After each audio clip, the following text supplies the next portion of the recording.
Berikut ini adalah seluruh jadwal kegiatan tengah minggu. Pumas Online Service, Women of Impact, JZN Youth Online Service. Bagi Bapak Ibu Saudara yang membutuhkan dukungan doa, dapat mengisi prayer request dan praise report untuk kesaksian Bapak Ibu yang mengalami kebaikan Tuhan dengan cara scan QR code yang tertera di layar kaca Anda atau melalui link berikut ini. Dan juga untuk layanan konseling dapat menghubungi nomor berikut ini. Bagi Bapak Ibu Saudara yang rindu untuk memberikan persembahan yang bersepuluhan, dapat melalui rekening berikut ini ataupun dapat melalui scan QR code yang tertera di layar kaca Anda.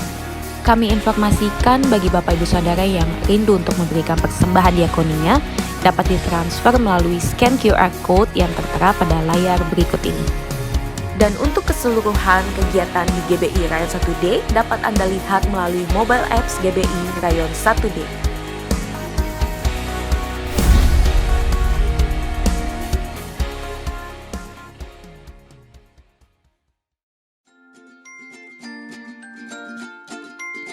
Shalom adik-adik, kakak ingin informasikan bahwa saat ini Rayon 1D telah membuka kembali kelas KOM 100 Junior Angkatan 9 untuk pembelajarannya melalui online via aplikasi Zoom. Dan pastinya dengan guru-guru yang asik dan luar biasa. Yuk segera join dengan scan QR code di sini. God bless you. Pandemi COVID-19 belum berlalu. Oleh karena itu, kami mengingatkan jemaat supaya terus melakukan protokol kesehatan secara ketat dan disiplin, memakai masker, mencuci tangan, dan menjauhi kerumunan, dan pastikan Bapak Ibu segera mendaftarkan diri untuk mendapatkan layanan vaksinasi. Kita bersyukur pemerintah sudah mulai menggulirkan program telemedicine, di mana jemaat yang terpapar COVID-19 bisa berkonsultasi dengan dokter dan mendapatkan obat-obatan serta vitamin pada saat menjalani isolasi mandiri di rumah. Informasi lengkap dan panduan telemedicine bisa Bapak Ibu dapatkan di website resmi Kementerian Kesehatan dengan link berikut ini. Kami, keluarga besar GBI Rayon 1D, sangat peduli dan siap memberikan pendampingan rohani bagi jemaat yang sedang menjalani isolasi mandiri di rumah ataupun yang dirawat di rumah sakit, agar semakin dikuatkan dan cepat mengalami pemulihan dari COVID-19. Jemaat yang rindu mendapatkan pendampingan rohani ini dapat mengisi form online berikut ini, atau menghubungi nomor WhatsApp berikut ini. Kami akan segera menghubungi dan mendoakan Bapak Ibu sehingga Bapak Ibu tidak sendirian menjalani hari-hari pemulihan. Salam sehat selalu. Deklarasi iman dalam lindungan Allah. Orang yang duduk dalam lindungan yang maha tinggi dan bermalam dalam naungan yang maha kuasa akan berkata kepada Tuhan, tempat perlindunganku dan kubu pertahananku, Allahku yang kupercayai. Sungguh dialah yang akan melepaskan engkau dari jerat penangkap burung, dari penyakit sampar yang busuk. Dengan kepaknya ia akan menudungi engkau, di bawah sayapnya engkau akan berlindung, kesetiaannya ialah perisai dan pagar tembok.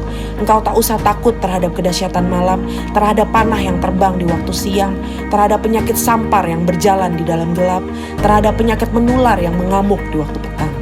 Walau 1000 orang rebah di sisimu dan 10.000 di sebelah kananmu, tetapi itu tidak akan menimpamu. Engkau hanya menontonnya dengan matamu sendiri dan melihat pembalasan terhadap orang-orang fasik. Sebab Tuhan ialah tempat perlindunganmu, yang maha tinggi telah kau buat tempat perteduhanmu. Malapetaka tidak akan menimpa kamu, dan tulah tidak akan mendekat kepada kemahmu. Sebab malaikat-malaikatnya akan diperintahkannya kepadamu untuk menjaga engkau di segala jalanmu. Mereka akan menatang engkau di atas tangannya, supaya kakimu jangan terantuk pada batu. Singa dan ular tedung akan kau langkahi, engkau akan menginjak anak singa dan ular naga. Sungguh hatinya melekat kepadaku, maka aku akan meluputkannya, aku akan membentenginya sebab ia mengenal namaku. Bila ia berseru kepadaku, aku akan menjawab, aku akan menyertai dia dalam kesesakan, aku akan meluputkannya dan memuliakannya. dengan panjang umur akan kukenyangkan dia dan akan kuperlihatkan kepadanya keselamatan daripadaku. Amin.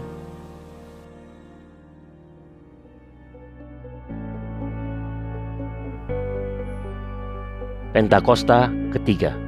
1. Pentakosta ketiga adalah pencurahan Roh Kudus yang dahsyat di zaman ini, melebihi yang terjadi di Asus Sastri. 2. Pentakosta ketiga akan mengakibatkan penuaian jiwa yang terbesar dan yang terakhir sebelum Tuhan Yesus datang kembali. 3. Pentakosta ketiga akan membangkitkan generasi Yeremia, yaitu anak-anak muda yang dipenuhi Roh Kudus, cinta mati-matian kepada Tuhan Yesus, tidak kompromi terhadap dosa, dan akan bergerak untuk memenangkan jiwa. 4. Pentakosta ketiga lahir di Indonesia dan bergerak ke bangsa-bangsa. Gerakan ini dari timur ke barat dan akan kembali ke Yerusalem. 5. Pentakosta ketiga akan memberikan kuasa untuk menyelesaikan amanat agung, dan setelah itu Tuhan Yesus datang kembali.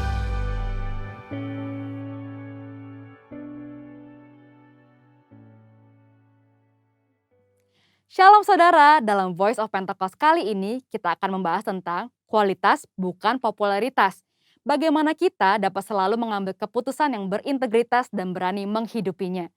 Pada keadaan saat ini, dengan adanya pembatasan sosial dan segala sesuatu yang dibuat serba online, integritas kita menjadi sangat diuji.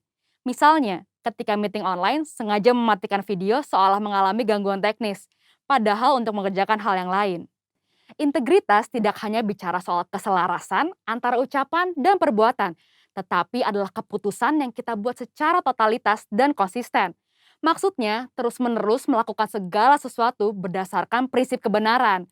Sekalipun keputusan tersebut berbeda dengan konsep yang dianggap lazim oleh dunia. Bahkan jika keputusan tersebut terlihat merugikan untuk kita. Seperti yang diajarkan oleh Tuhan Yesus dalam Matius 5 ayat 37, jika ya, hendaklah kamu katakan ya. Jika tidak, hendaklah kamu katakan tidak. Apa yang lebih daripada itu berasal dari si jahat. Kita harus selalu berhikmat serta siap untuk berpegang teguh pada prinsip kebenaran. Saudara mungkin pernah menghadapi situasi yang memaksa saudara melakukan sesuatu yang tidak benar, baik di pekerjaan, bahkan di pelayanan atau hubungan sosial, entah karena diminta atasan atau orang yang kita kasihi. Tapi justru pada situasi seperti inilah kita dapat menerapkan ajaran Kristus untuk memiliki keberanian dan hikmat untuk berkata tidak, sekalipun dengan berbagai resiko yang harus kita hadapi.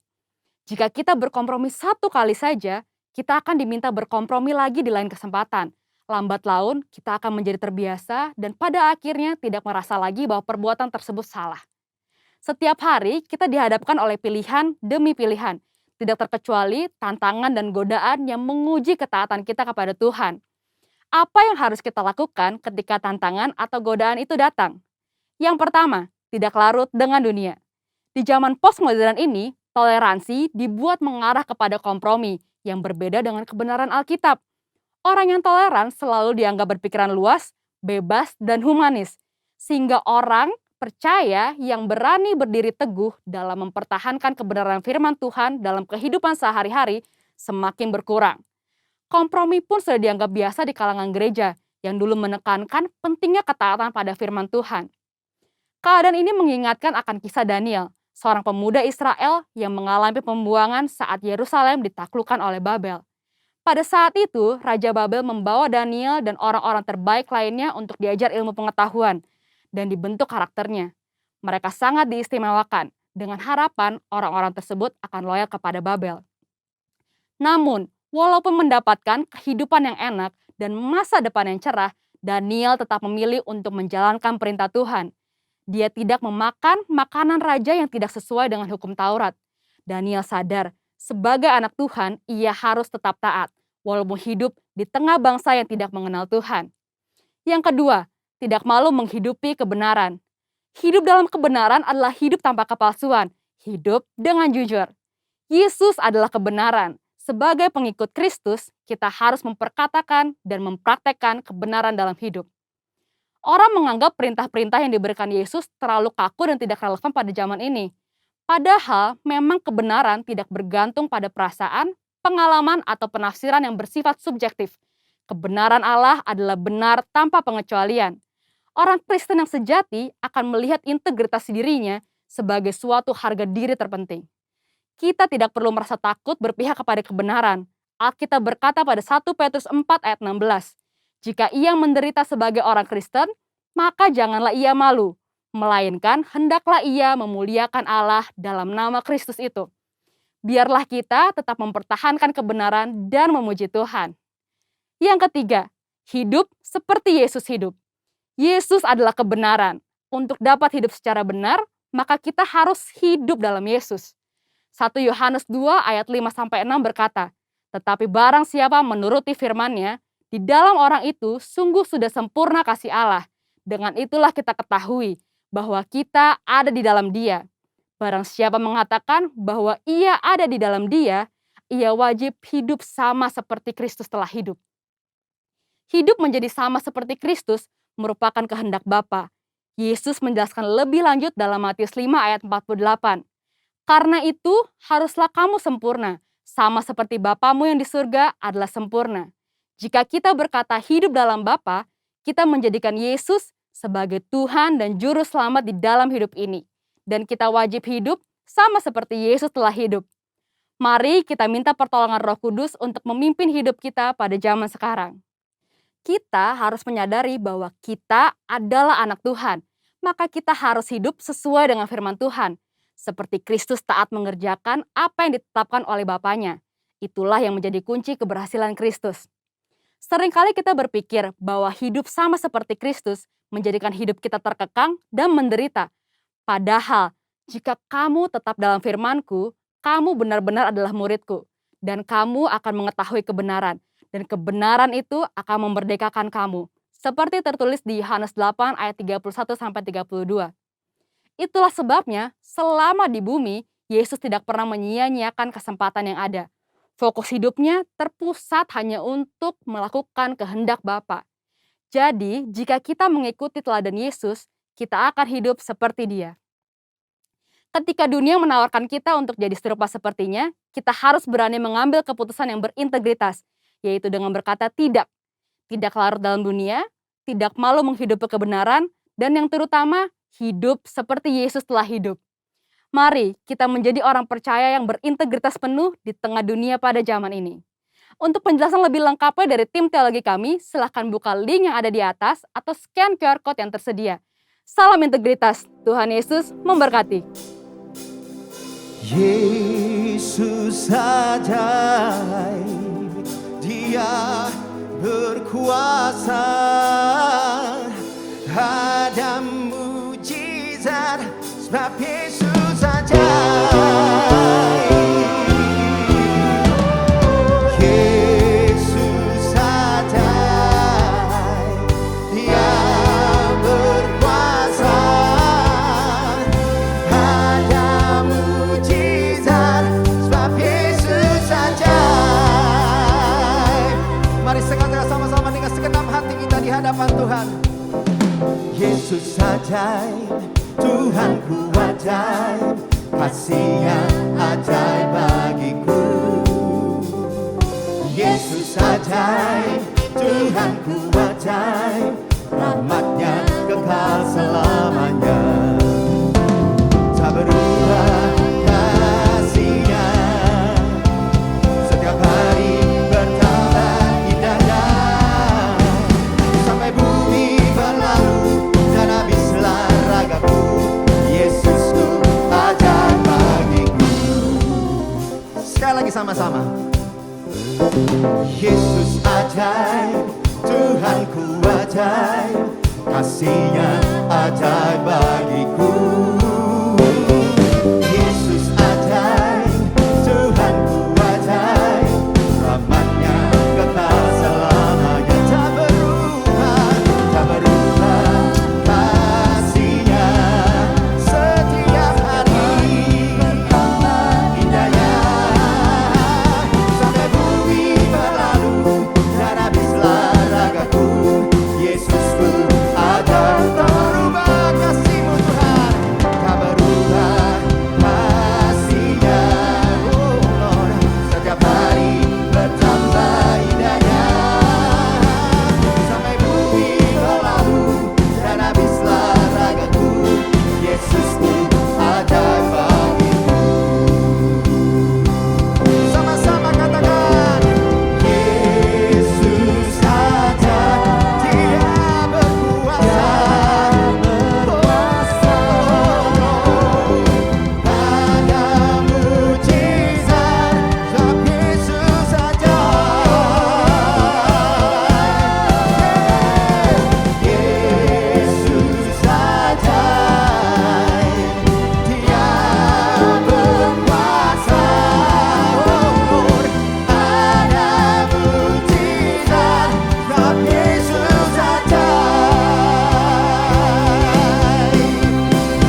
setiap hari bertambah indahnya. Sampai bumi berlalu dan habislah ragaku, Yesusku ajaib bagiku. Tak berubah kasih-Nya, setiap hari bertambah indahnya. Sampai bumi berlalu dan habislah ragaku, Yesusku ajaib bagiku. Yesus ajaib, Dia berkuasa. Oh Lord, ada mujizat, ada mujizat. Oh Lord, ada mujizat, Bapa Yesus ajaib.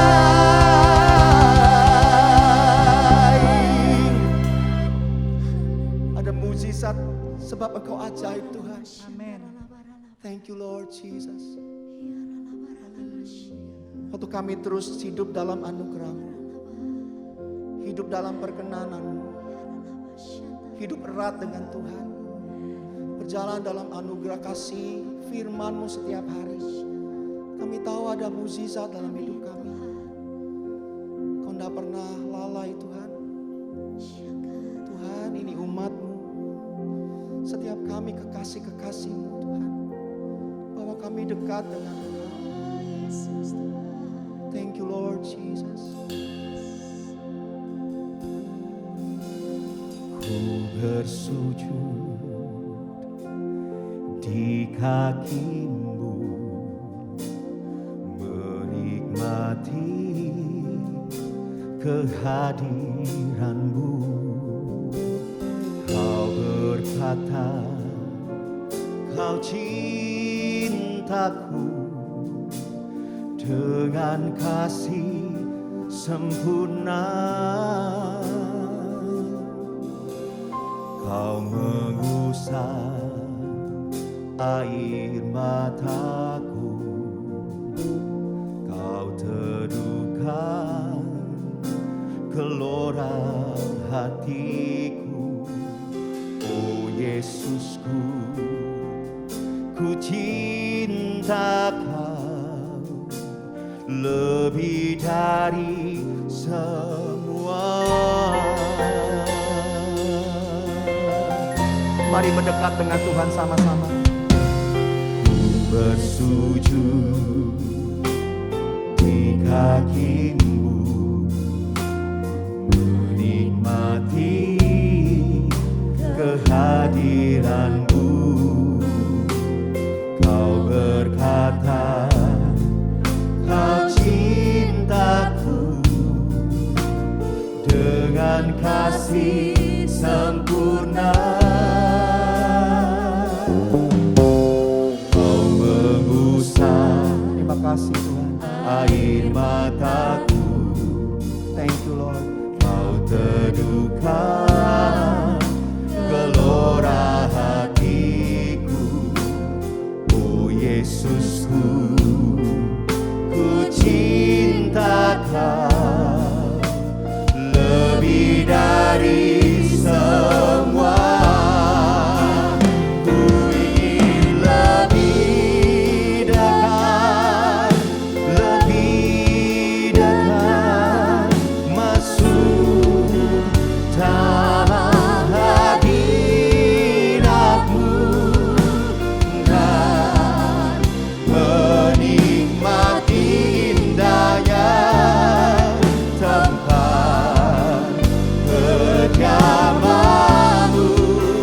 Bawaku lebih dekat, lebih dekat dalam pelukan kasih-Mu. Tiada yang dapat memisahkan satu dari kasih-Mu. Mari mendekat dengan Tuhan. Dialah kekuatan kita satu-satunya. Sama-sama. Ku bersujud di kaki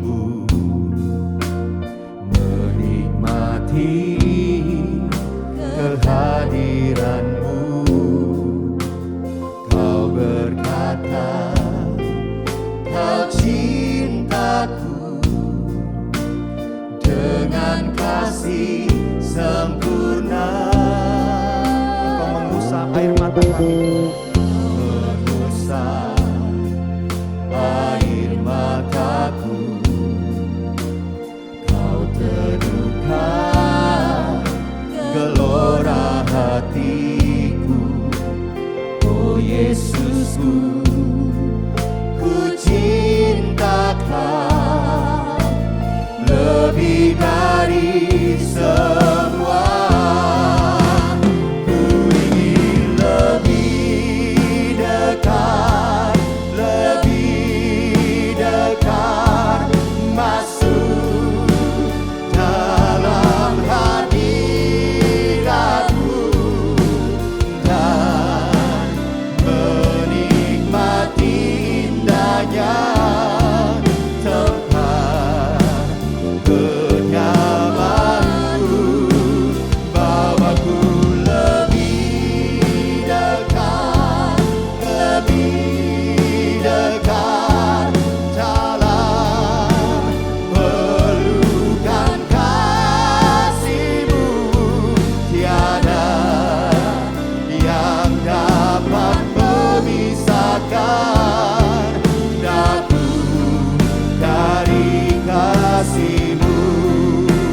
Ku ingin lebih dekat, lebih dekat, masuk dalam hadirat-Mu dan menikmati indahnya tempat kediaman-Mu. Bawaku lebih dekat, ya Tuhan, dalam pelukan kasih-Mu.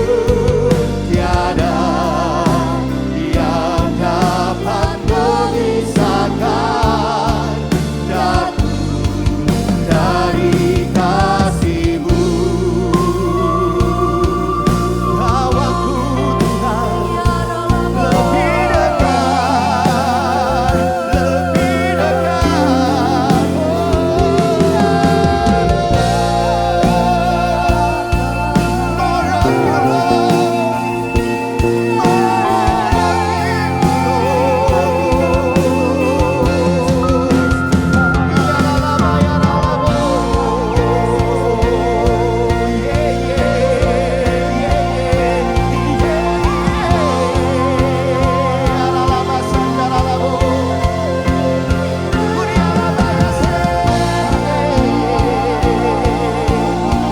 Lebih dekat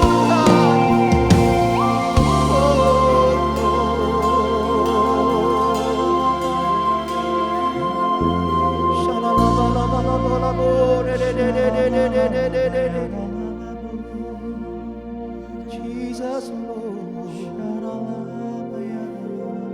Mari angkat tangan sama-sama.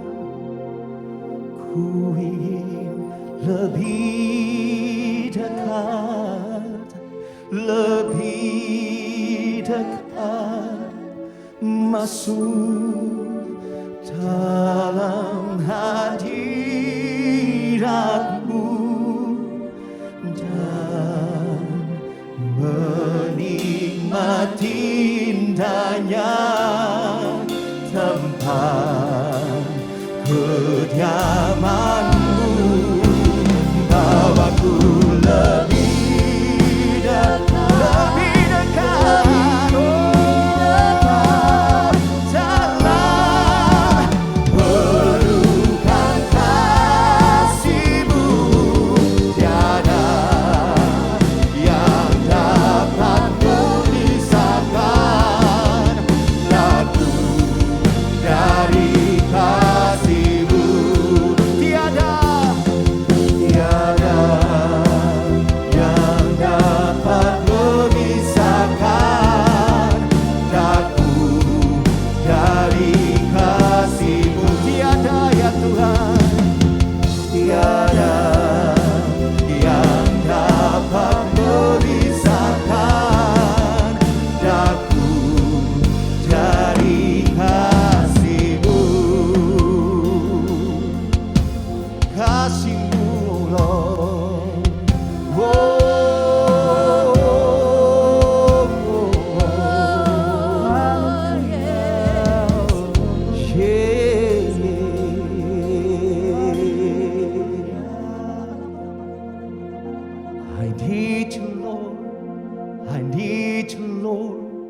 need you, Lord.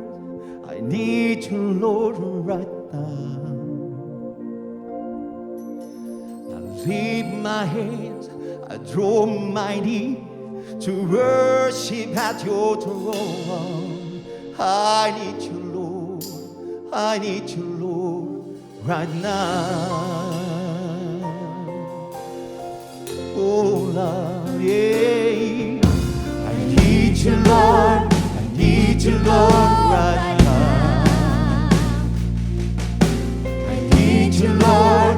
I need you, Lord, right now. I lift my hands, I throw my knees to worship at your throne. I need you, Lord. I need you, Lord, right now. Yes, Lord. I need you, Lord. I need you, Lord. I need you, Lord, right now.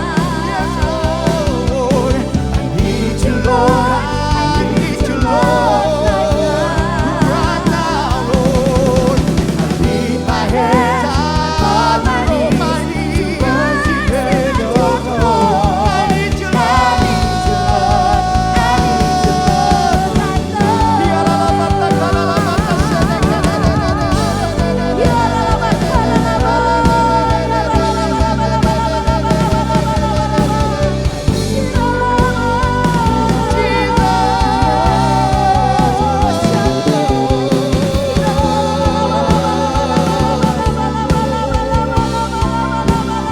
We need you, Lord Jesus. Setiap umat membutuhkan Engkau, Tuhan. Bangsa ini, kota ini butuh Tuhan Yesus.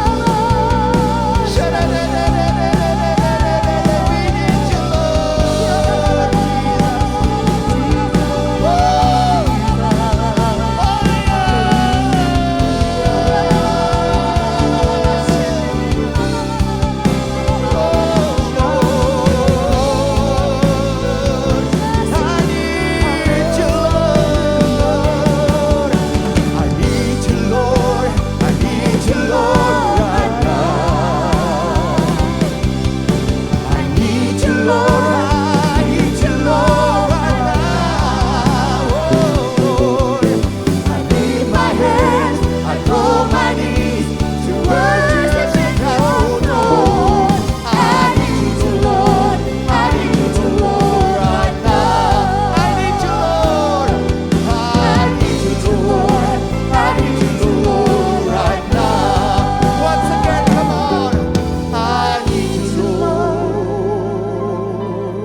I need you, Lord, right now. Oh, Lord.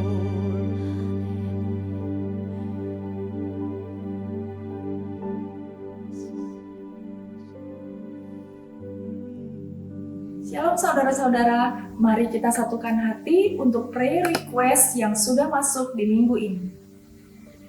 Bapa, terima kasih Tuhan, kami mengucap syukur Tuhan buat hadirat-Mu Tuhan yang sungguh kami rasakan Tuhan hari ini. Bapa, saat ini Tuhan kami mau berdoa Tuhan untuk anak-Mu yang sampai hari ini masih mengalami sakit COVID-19 Tuhan. Kami percaya kuasa-Mu sangat sanggup untuk menyembuhkan anak-Mu ini Tuhan dengan sempurna di dalam nama Tuhan Yesus. Bapa, kami juga berdoa Tuhan untuk suami istri yang saat ini mengalami masalah di dalam rumah tangganya. Biar sekiranya Tuhan Engkau memberikan roh pengampunan Tuhan atas pasangan ini sehingga mereka bisa kembali dipulihkan di dalam nama Tuhan Yesus. Kami juga mau berdoa Tuhan untuk anak-Mu yang saat ini mengalami PHK Tuhan akibat pandemi ini. Bapa, kami yakin Engkau yang memelihara dengan sempurna keluarga ini Tuhan dan akan memberikan pekerjaan yang lebih baik Tuhan dalam waktu dekat ini. Di dalam nama Tuhan Yesus kami berdoa, haleluya, amin. Minggu ini kita akan dilayani oleh hambanya Pastor Kiki Haryadi dengan tema Family. Mari kita siapkan hati kita untuk mendengarkan firman Tuhan. Tuhan Yesus memberkati. Shalom Bapak sekalian, kita berjumpa lagi di dalam ibadah online di bulan September di tahun 2021 ini.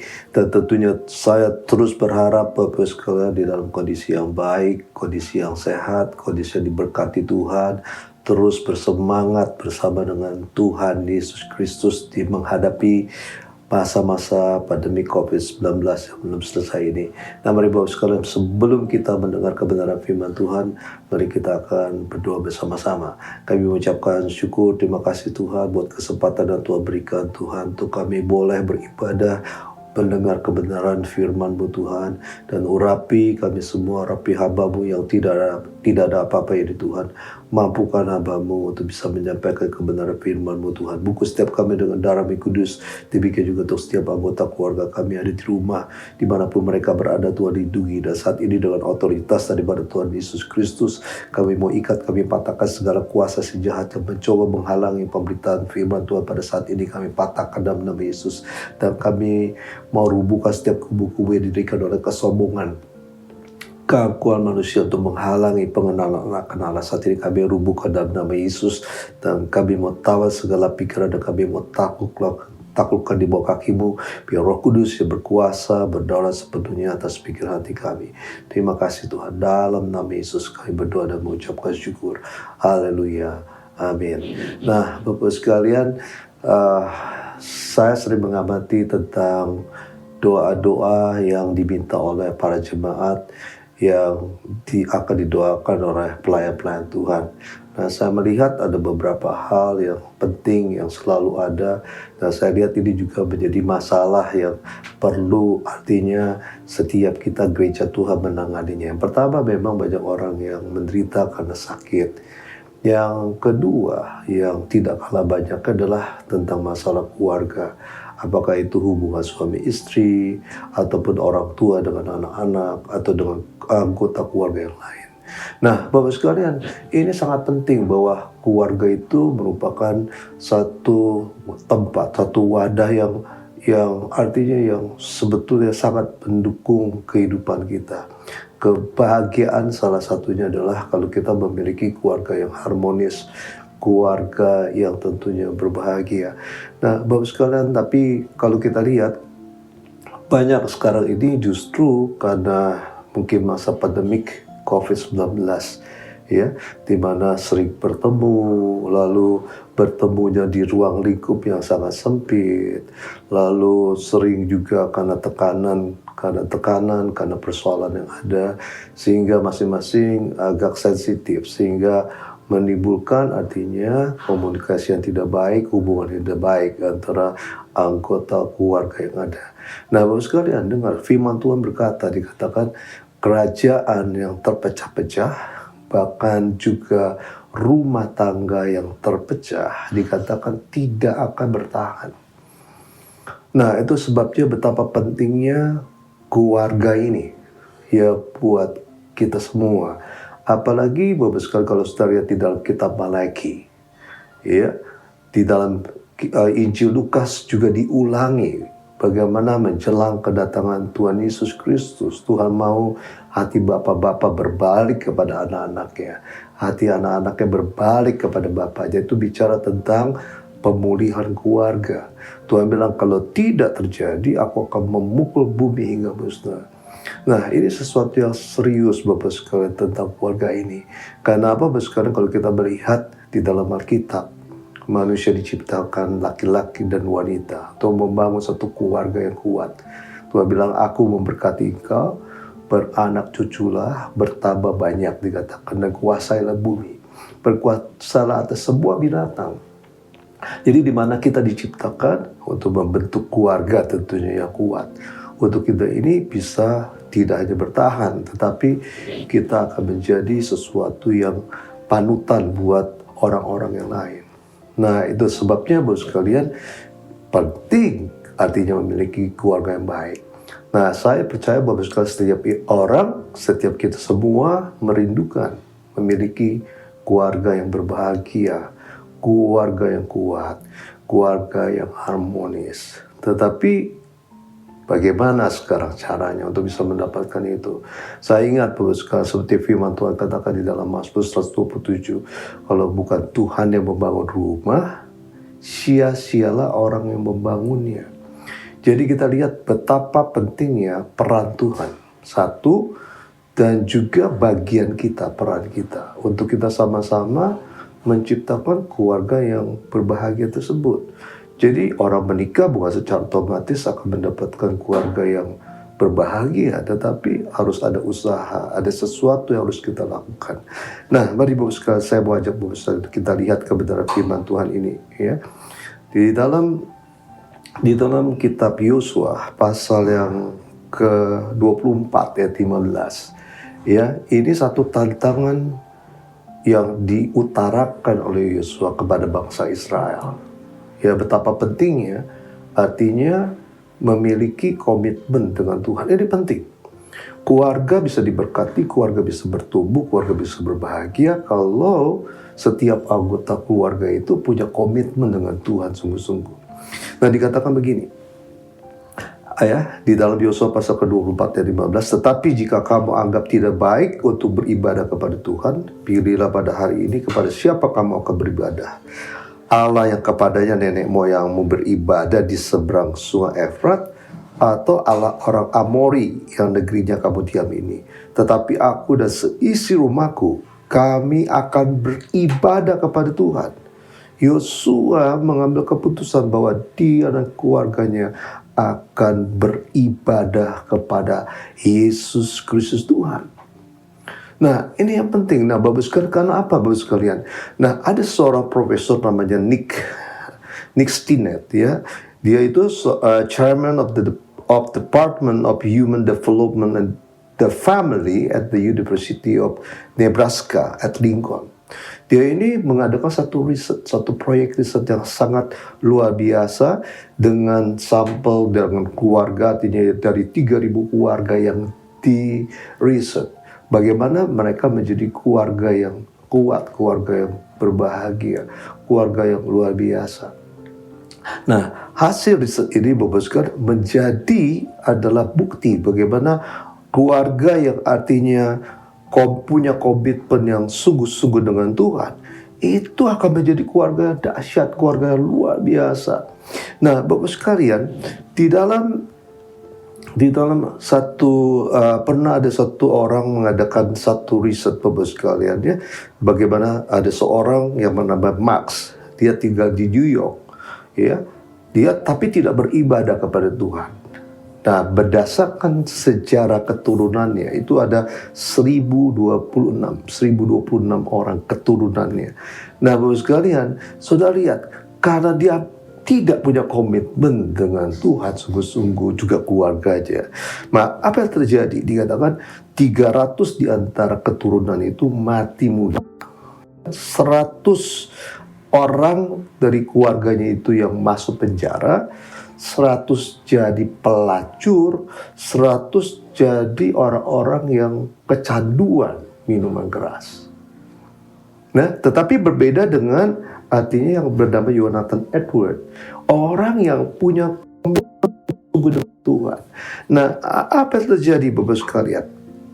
Dikatakan dari keturunannya yang jumlahnya 720, memang jumlahnya lebih kecil, ya, tetapi sudah lihat, dikatakan 300 dari yang 720 itu menjadi pengkhotbah, 300 dari 720. Lalu dikatakan 65 orang jadi profesor di universitas, 13 menjadi presiden di universitas, lalu 60 orang menjadi penulis yang luar biasa, ya, bahkan 3 orang menjadi anggota Kongres dan 1 menjadi wakil presiden of United States. Ini bukti bagaimana kalau keluarga artinya mempunyai komitmen dengan Tuhan sungguh-sungguh, anggota keluarganya, keturunannya saja menjadi sesuatu yang luar biasa, ya. Karena ingat, kalau keluarga yang terpecah tidak akan bisa menghasilkan keturunan yang baik tentunya, karena mereka menderita, anak-anak kehilangan orang tuanya, ya, tidak lengkap orang tuanya, tidak mendapat kasih sayang dari orang tua yang utuh, sehingga mereka menjadi orang-orang yang nantinya terlantar, menjadi orang-orang yang menjadi artinya bisa jadi sampah masyarakat. Nah, Bapak sekalian, di dalam artinya Alkitab kita, ya, di dalam Alkitab kita itu diajarkan bagaimana supaya ini yang namanya komitmen terhadap Tuhan itu terjadi. Karena apa? Tanpa kita memiliki komitmen kepada Tuhan, Tuhan tidak bisa bekerja di dalam rumah tangga kita. Nah, di dalam Filipi pasal kedua ayat yang pertama, sudah lihat betapa pentingnya ini di dalam kehidupan kita. Orang yang komitmen terhadap keluarga itu akan mengerti bagaimana pentingnya ayat firman Tuhan ini. Ya, Filipi pasal yang kedua ayat yang pertama, ya. Filipi pasal kedua ayat yang pertama dikatakan begini.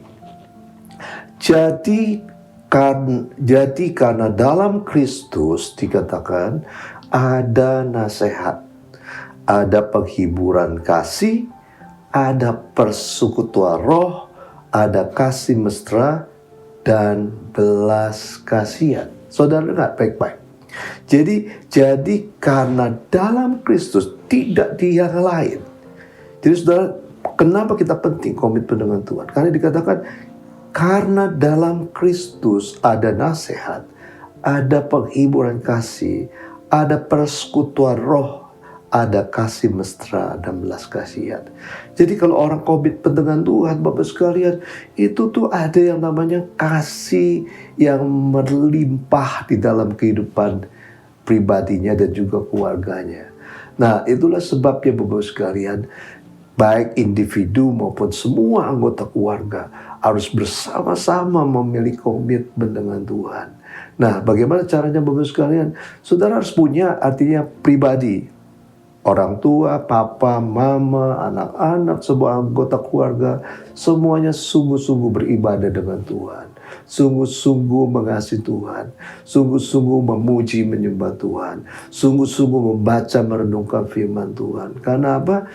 Kebaikan, kasih manusia, semuanya serba terbatas. Kita perlu Tuhan yang artinya memberikan kasih yang tidak terbatas, kasih yang tidak terbatas, yaitu melalui apa? Melalui persekutuan dengan Dia. Nah, Bapak sekalian, Ibu Teresia bilang begini, ya, bahwa family pray together, stay together.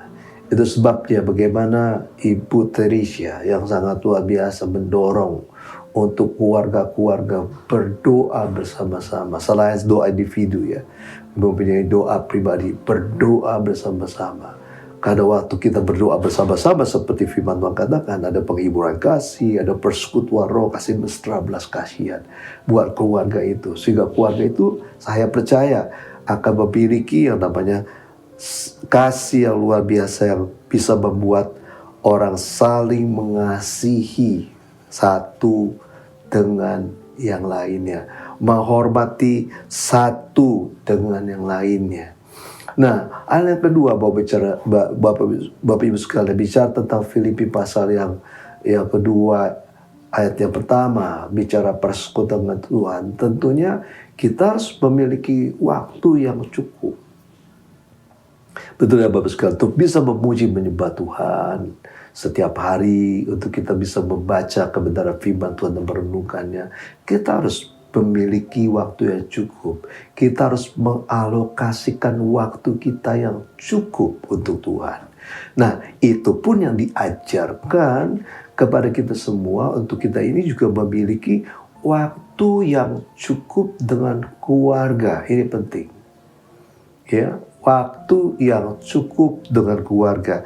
Nah, Bapak sekalian, coba kita bayangkan, ya, kita bayangkan di dalam satu minggu itu ada 168 jam, 168 jam.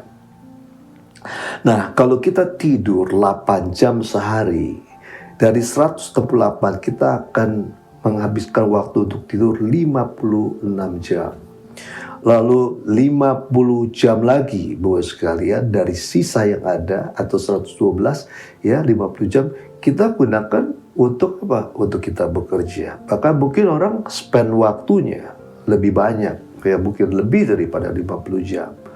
Ya kalau kita bicara 50 jam, ada 62 jam yang sisa. Tetapi kalau menurut hasil daripada penelitian 10 jam kita gunakan untuk hal-hal yang pribadi, Bapak sekalian, ada 52 jam per minggu untuk keluarga. Nah, tetapi pertanyaannya, apakah kita itu menggunakan itu untuk anggota keluarga kita, dengan suami, dengan istri, dengan anak-anak, mungkin dengan orang tua, ya? Apakah kita memanfaatkan 52 jam dalam satu minggu itu? Nah, Bapak sekalian, saya percaya Bapak sekalian, di dalam masa pandemi COVID-19 ini, Tuhan ini mau tuh membawa, ya, bagaimana setiap kita ini yang tadinya sibuk dengan pekerjaan, sibuk dengan segala sesuatu, kita lupa betapa pentingnya kita meluangkan waktu kita ini untuk keluarga kita. Ya, itu sebabnya Bapak sekalian, terjadilah pandemi COVID-19. Kita tidak bisa pergi lagi kantor lagi seperti biasanya, menghabiskan waktu di luar, hangout dengan teman-teman. Tetapi saya percaya kita banyak waktu di rumah. Di mana itulah sebabnya Bapak sekalian, kita ini bagaimana supaya kita ini memperbaiki yang namanya waktu yang kita punya ini dengan anggota keluarga kita. Nah, banyak Bapak sekalian mungkin, saya di rumah, tapi masalahnya satu di kamar, yang di satu di bawah, yang dua di kamar di atas, ya, atau nonton TV di tempat yang berbeda. Itu bukan ngumpul. Yang kumpul yang bersama-sama, waktu yang cukup keluarga adalah bagaimana bisa kita ini bercengkrama, ya, bisa melakukan aktivitas mungkin olahraga bersama, bisa makan bersama setiap hari, bisa berbicara, bisa berdiskusi bersama-sama. Itu adalah perlu, sangat diperlukan. Bagaimana anggota keluarga ini memiliki waktu yang cukup, waktu yang efektif dengan anggota keluarga kita. Nah, kalau Bapak sekalian, dari sekian banyak jam per minggu yang sebetulnya kita miliki, tapi kita kurang memperhatikan, kita kurang memanfaatkan waktu itu untuk keluarga. Inilah waktunya buat saudara saya mau meluangkan waktu itu untuk keluarga. Saya percaya, wah, ini sesuatu yang sangat-sangat luar biasa. Bagaimana keluarga-keluarga akan bisa pulih, ya, bisa menikmati segala sesuatu dengan bersama-sama. Kalau ada yang lemah, ada yang kekurangan, ada yang mungkin yang sakit, ada yang mungkin yang lagi putus pengharapan. Dan di dalam waktu keluarga bersama-sama, saya percaya itu pasti bisa dipulihkan, saling menopang, saling menguatkan satu dengan yang lain. Nah, sekalian, betul, kesaksian yang artinya buat saya alami dengan apa yang terjadi di pandemi COVID-19. Selain saya punya komitmen, ya, dengan semua anggota keluarga untuk membangun mesbah keluarga setiap hari, tetapi kita punya waktu yang sangat-sangat cukup sekarang untuk kita bisa main bersama, ya, bisa bicara bersama, bisa jalan-jalan, artinya di dalam lingkup yang terbatas, membuskan bersama-sama. Ya, itu sesuatu yang luar biasa. Kita bisa mengerjakan tugas di rumah bersama-sama. Itu saya percaya Tuhan sangat menginginkan ini. Nah, hal yang ketiga, Bapak sekalian, di dalam waktu kita bersekutu dengan Tuhan tidak terlepas dengan yang namanya komunikasi. Bagaimana saudara saya waktu bersekutu dengan Tuhan, sebetulnya kita berkomunikasi dengan Tuhan. Kita bercakap-cakap dengan Tuhan. Kita diajarkan di situ untuk mengungkapkan apa yang menjadi isi hatinya kita kepada Tuhan. Apa yang menjadi pergumulan kita kepada Tuhan. Apa yang menjadi doa-doa kita kepada Tuhan. Nah, itu pun yang Tuhan ajarkan hari-hari ini dalam keluarga, bagaimana komunikasi itu sangat-sangat penting. Nah, Bapak sekalian, ada seorang dokter namanya David Mays. Itu past president of American Association of Marriage Counselor. ya. Dia katakan begini, komunikasi yang buruk adalah problem yang paling utama di dalam pernikahan. Ya, 86% pernikahan itu problemnya adalah komunikasi. Karena masing-masing orang, ya mungkin kalau sudah menikah, kamu kan masih tahu tentang saya, pikiran saya, keinginan saya, kemauan saya, ya tanpa saya harus ngomongin, kamu harus sudah ngerti. Pasti tidak demikian, Bapak sekalian. Komunikasi itu seperti, Bapak sekalian, komunikasi itu bicara tentang kasih kita, perhatian kita kepada yang lain. Itu seperti di dalam tubuh kita itu the blood, darah yang terus mengalir. Kalau komunikasi itu terputus, maka Bapak sekalian tentunya kasih itu juga terputus. Hubungan satu yang lain juga akan menjadi rusak karena komunikasi yang buruk.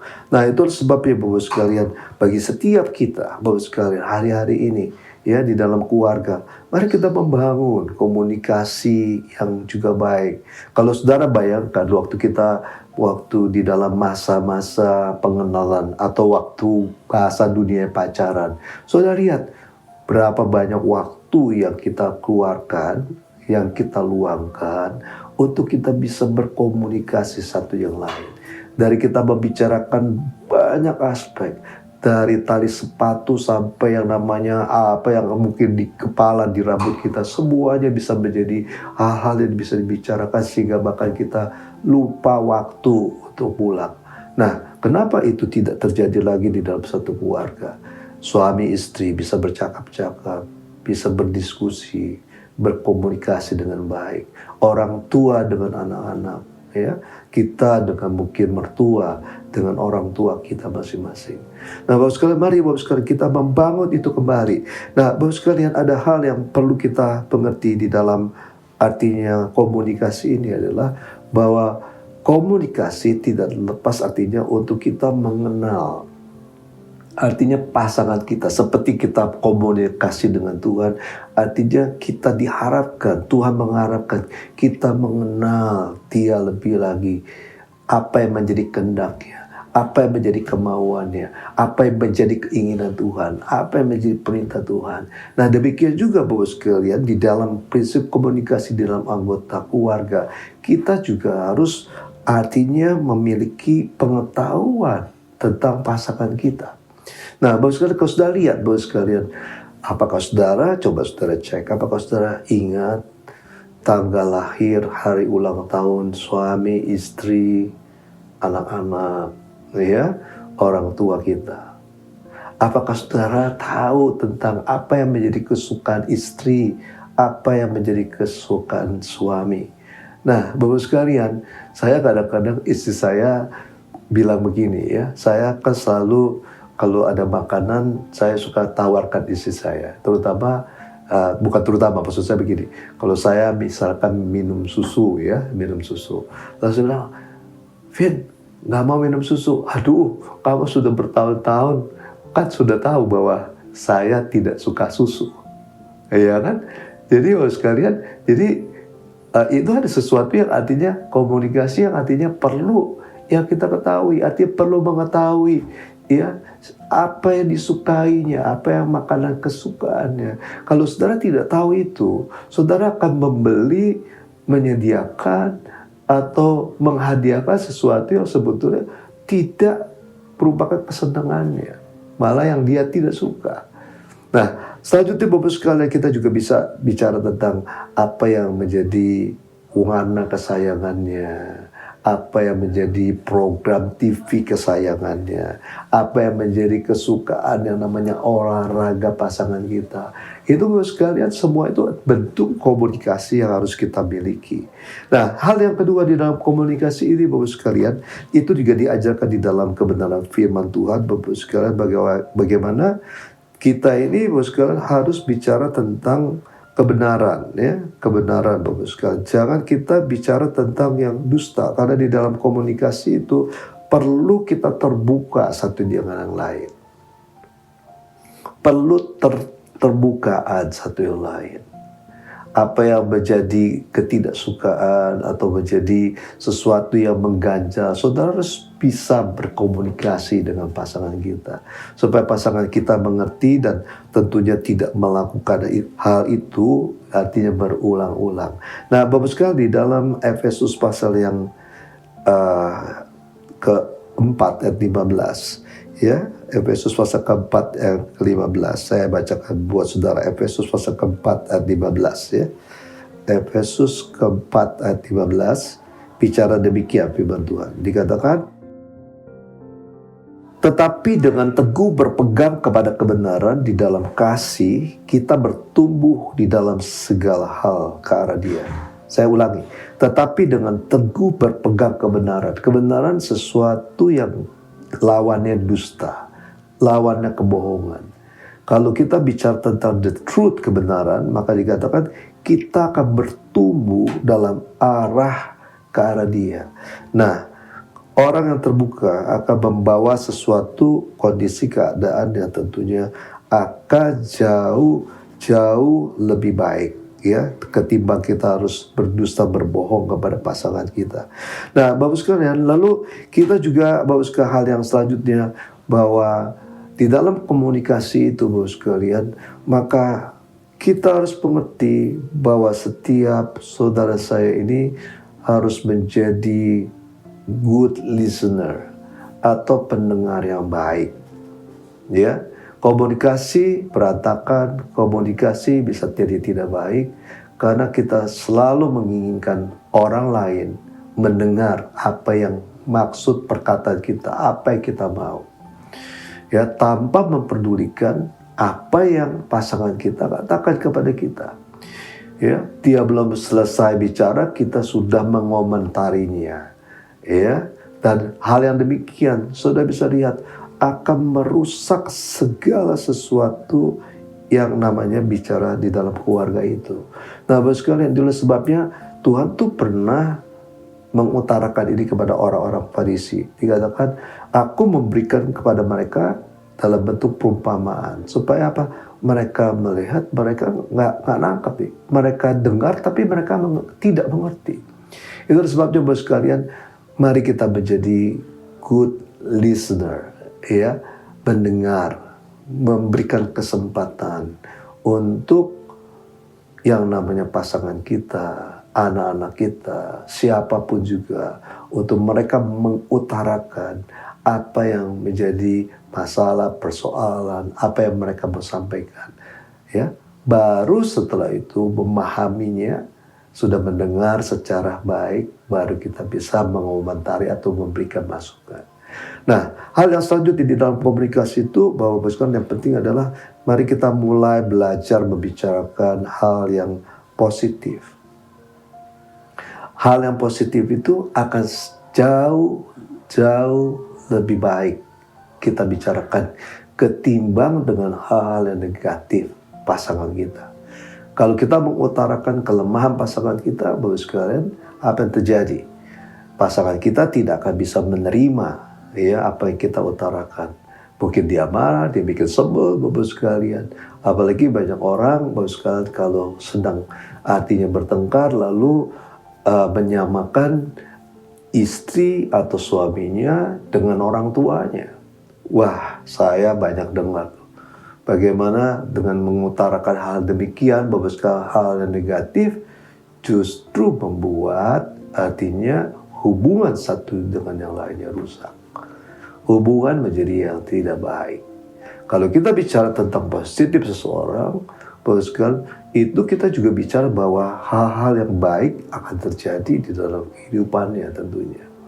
Nah, mari Bapak sekalian, saya ajak Bapak sekalian untuk kita ini di dalam masa-masa sekarang ini memiliki spiritual commitment dengan Tuhan.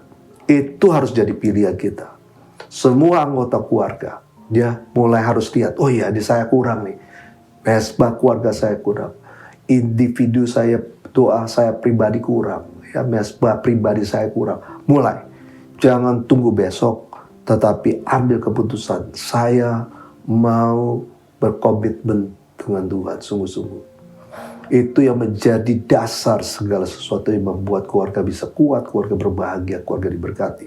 Yang kedua, Bapak sekalian, saudara harus ingat bahwa sekalian harus punya waktu yang cukup untuk keluarga. Itu artinya kita memperhatikan, kita artinya memiliki kasih kepada mereka. Kita artinya be aware dengan apa yang sedang orang-orang di anggota keluarga kita ini sedang hadapi semuanya.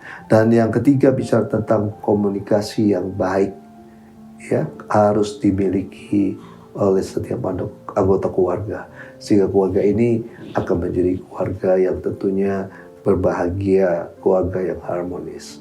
Nah, mari Bapak sekalian, saya ajak Bapak sekalian untuk kita berdoa bersama-sama.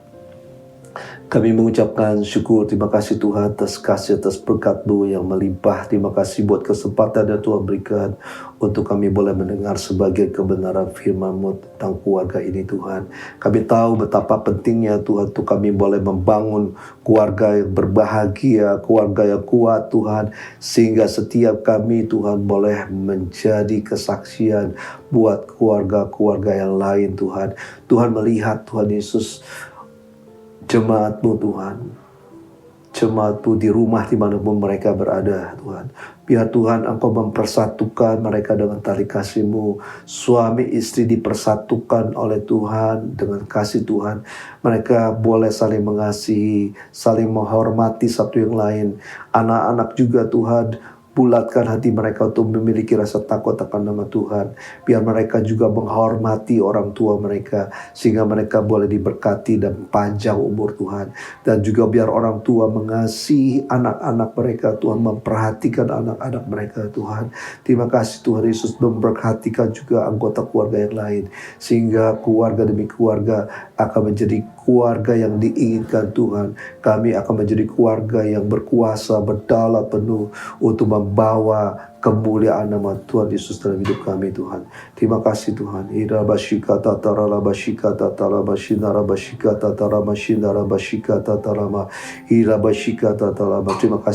Terima kasih Tuhan. Terima kasih Tuhan. Nah, mari Bapak sekalian, kita akan memasuki perjamuan kudus. Saya undang Bapak sekalian untuk mempersiapkan roti dan anggur ya untuk perjamuan kudus ini. Mari Bapak sekalian, kita persiapkan roti dan anggur. Nah, sambil itu mari kita juga berdoa bersama-sama. Kita mengingat kebaikan kasih Tuhan buat kita semua. Allah kita adalah Allah yang maha baik, Allah yang setia, Allah yang mau berkorban buat saudara saya. Ya, mari Bapak sekalian, kita akan berdoa. Saudara persiapkan ya perjamuan kudus saudara. Terima kasih buat kesempatan ini Tuhan, kami akan masuk di dalam perjamuan kudus Tuhan. Tuhan tolong kami Tuhan. Siapakah kami ini sebelum kami bertobat menerima Engkau menjadi Tuhan dan Juru Selamat? Bukankah kami orang-orang berdosa dan kami tahu Tuhan upah dosa adalah maut, kematian yang kekal. Tetapi karena kebaikan kasih-Mu, Kau datang 2000 tahun yang lalu. Engkau rela Tuhan menderita bahkan mati di kayu salib untuk menanggung dosa-dosa kami. Itulah sebabnya waktu kami bertobat menerima Engkau menjadi Tuhan dan Juru Selamat, dosa kami diampuni.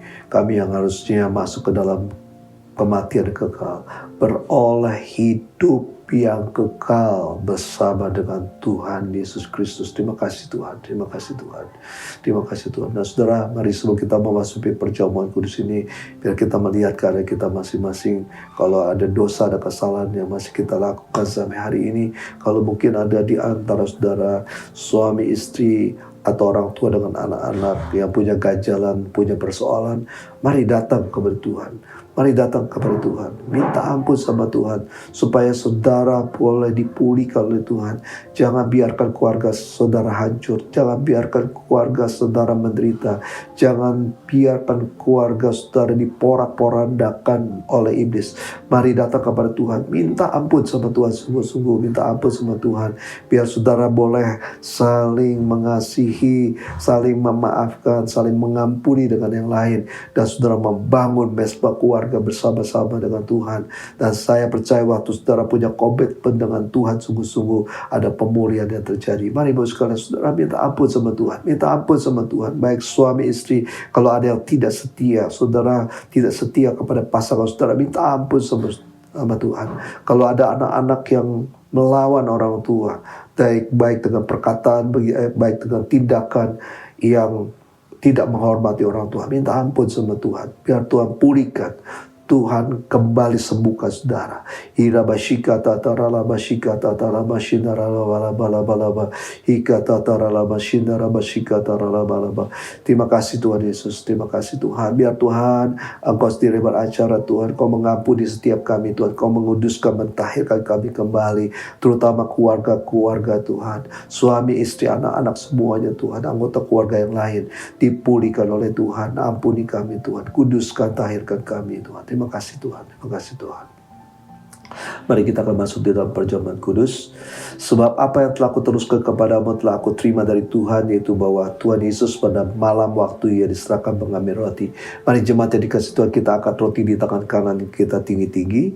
Dan sesudah itu ia mengucapkan syukur atasnya. Ia memecah-mecahkan dan berkata, inilah tubuhku yang diserahkan bagi kamu, perbuatlah ini menjadi peringatan akan aku. Jemaat yang dikasih Tuhan, bukankah roti yang kita pecah-pecahkan adalah persekutuan dengan tubuh Kristus? Mari kita memakan dalam nama Yesus.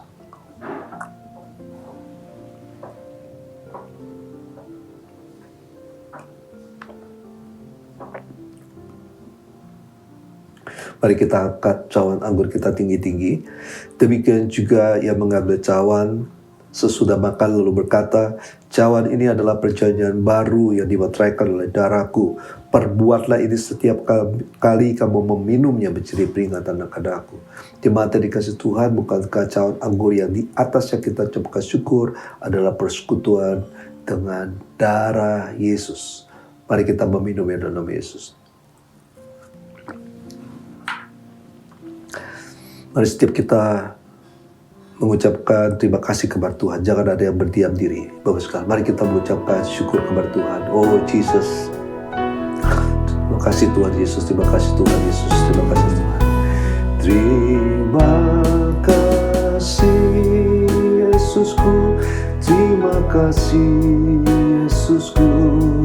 Puji syukur hanya bagi Tuhanku. Terima kasih Yesusku, terima kasih Yesusku. Puji syukur hanya bagi Tuhanku. Terima kasih Yesusku, terima kasih Yesusku. Puji syukur hanya bagi Tuhanku. Terima kasih Yesusku, terima kasih Yesusku. Puji syukur hanya bagi Tuhanku. Puji syukur hanya bagi Tuhanku. Puji syukur hanya bagi Tuhanku. Terima kasih Tuhan, terima kasih Tuhan. Kau memberkati jemaatmu berlimpah-limpah. Mereka yang bekerja, yang berusaha, berkati terus Tuhan Yesus. Walaupun masa pandemi COVID-19, hamba-Mu percaya Tuhan sanggup memberkati mereka Tuhan. Melimpahkan dengan berkat yang berlimpah-limpah. Demikian juga anak-anak sekolah minggu, anak-anak yang sekolah, anak-anak yang kuliah, semua diberkati Tuhan. Keluarga-keluarga diberkati Tuhan. Dan hamba-Mu berdoa saat ini juga bagi jemaat-Mu yang sakit. Kalau ada yang kena COVID-19, hamba-Mu katakan sembuh dalam nama Yesus. Sembuh dalam nama Yesus. Segala sakit penyakit sudah disembuhkan karena janji firman-Mu mengatakan oleh bilur-bilur Tuhan Yesus di kayu salib segala sakit penyakit sudah disembuhkan. Terima kasih Tuhan Yesus, terima kasih Tuhan. Nah, di Bapak sekalian, kita semua mengangkat tangan di hadapan Tuhan. Kekasih Tuhan Yesus Kristus saat ini, terimalah damai sejahtera, sukacita, kebahagiaan, kesembuhan, pemulihan, bahkan berkat yang berlimpah-limpah daripada Bapa di surga melalui putranya yang tunggal, Yesus Kristus Tuhan dan boleh persekutuan yang manis dengan Roh Kudus menyertai saudara sekalian mulai hari ini sampai Tuhan Yesus Kristus datang untuk kedua kalinya, bahkan sampai selama-lamanya. Yang percaya, mari kita katakan sama-sama, amin. Shalom, Tuhan Yesus memberkati.